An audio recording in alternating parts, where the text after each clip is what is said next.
यो देशको हरेक इन्च माटो हाम्रो पसिनाले सिंचित गर्नुपर्छ। म यो देशको तपाईको त्यस्तो प्रमुख ठाउँमा पुगेँ भने 3 दिन मात्रै अफिस लाग्छ।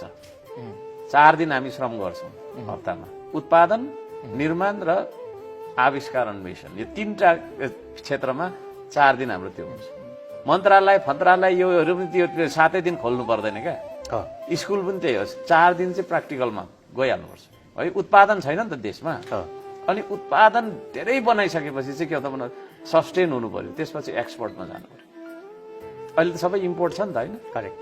खरबौं रेमिटेन्स ल्याइन्छ, चामल किन्दा दाल किन्दै गइहाल्छ।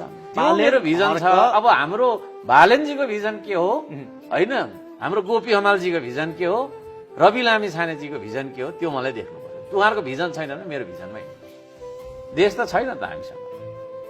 देश खोज्नका लागि एयरपोर्टमा हेर्नु न 1000 जना युवा दैनिक गइरहेछ। कहाँ गएको हो? उता पनि देश त छैन।